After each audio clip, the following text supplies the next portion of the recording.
the count of 3, say you want a divorce. Oh, no! Or, That is absolutely not what I was trying to get to. Or you want to keep trying. This week on Married at First Sight, there was a breakup and the return of Michael, who got left at the altar earlier this season. It was tough because, I'll be honest, I didn't really contemplate that possibility, meeting my potential wife and her just saying no. But in the moment, seeing her in what I considered a very vulnerable state, even if I was mad, like there was no incentive to express any type of anger in that moment. And apparently he's down to return and get married at first sight for a second time. Would you be willing to take another chance while we're still in Denver? I don't know if there is such a person, but if there were, would you want to face that moment again?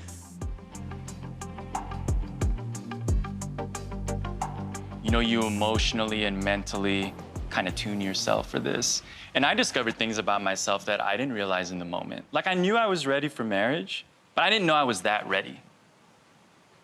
So to answer your question, I would 100% do this again. While Michael is open to the idea, his friends seem to be a little bit more skeptical. So the thing that I am struggling with is you put your trust in these people to find you someone. Like, that to me, yeah, it diminished a lot of my trust within that process. So I would want to know, like, you know, people make mistakes, that happens, and there's no guarantees, but there needs to be changes in whatever process they did that brought you to that altar, because that was not inspiring. After some deliberation, Dr. Pepper revealed that they found his perfect match for a second time. We went and thought about that, like, okay, if we try and marry him again, we've got to find that. And I think we have. Well, that's exciting. So, We found a person? Are you willing to get married at first sight again? I had kind of made peace with the possibility that that may not be in my future. But I most definitely am, yes. Claire and Cameron began the episode by going on a fun date out to try to reconnect, but they're concerned about their future. I am worried that he may start to become resentful of the time that we're spending right now with one another. Like, that is my worst fear, because he is like a best friend to me. And so I would be so sad if that was stripped away from me just because we tried to force something that wasn't there. Look, we're in a difficult spot. Right. So we can have fun, but there is kind of that looming feeling of, okay. Yeah. Beck and Austin faced a major challenge when the topic of religion came up, and they called up Pastor Cal to try to get some advice.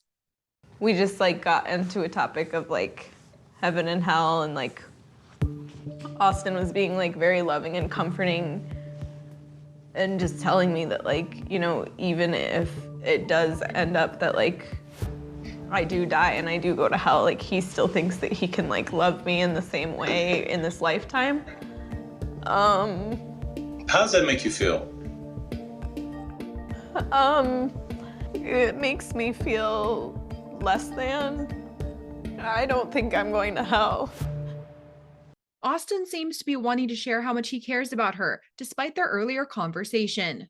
Regardless of how I grew up or like what I believe happens in the afterlife, I don't think any of that affects how I care for you. Like, I can still love you, like, regardless of whatever happens in the afterlife. And I'm thankful for that, but I'm just saying, like, if he were paired, like, with a Christian woman, like, he would... He wasn't. We didn't pair him with a Christian woman because you were his match.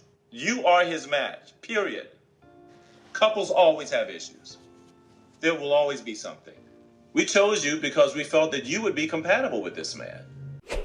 As for Emily and Brennan, they're having their own issues. He repeated his same day-by-day line, which caused her to get annoyed.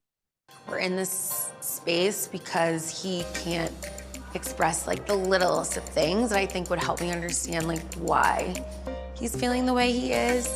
Like, we have to move forward, and in order to do that, I need to see a little bit more of him opening up and expressing himself. I mean, I was just curious because I feel like I was just asking you the shortest of terms, was like, did you have a spark? I never really asked, like, oh, like, how was the pace after? Yeah, and But I get feelings change. Like, I'm just trying to be honest, like... No, yeah, that's what I'm trying to be right now, too. Like, I don't know if it was fizz or adrenaline. You know what I mean? And that's where I'm trying to navigate. And I don't know either how to navigate anything. Later, all the couples met up for dinner, and Emily is seeming super over her situation with Brennan. I just feel a little bit skeptical because clearly Brennan's having a harder time understanding his feelings, communicating them. And so I'm trying to stay patient, but like, my frustrations are I need him to be better. Like, I deserve better, and I need him to realize that. I need him to step up, truly. The night ended with Emily in tears as she told Brennan she needs more from him. Sorry. I'm trying. I know it's not good enough, but at this point, with how I'm feeling, this is all I got. And I recognize how much you're giving, and I know it's not what you deserve because you're giving more than I am. I'm sorry. I don't want to say sorry to say sorry. Like, I just want you to, like, it's hard when it's, like, all the time. Like, I really meant what I said tonight, and, like, I don't want to resent you, and that will happen if you don't make changes.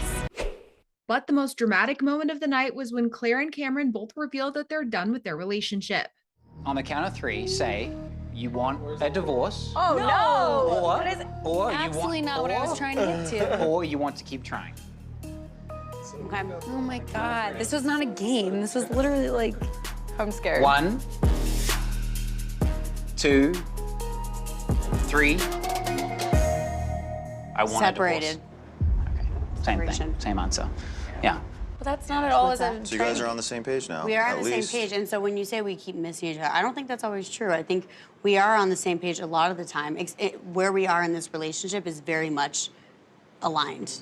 Their split appears to be amicable, but they're both feeling bittersweet about things ending. If you want to walk me out, then I'll so weird. leave. I know. Wow.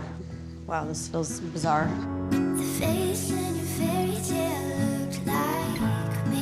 This is not something I wanted. When you're with someone all the time, and then all of a sudden they just leave and they're gone, that's a sad moment, because it's like, wow, that was my potential, like, future. And now it's just gone, and it's walking out the door right in front of me, and that's hard.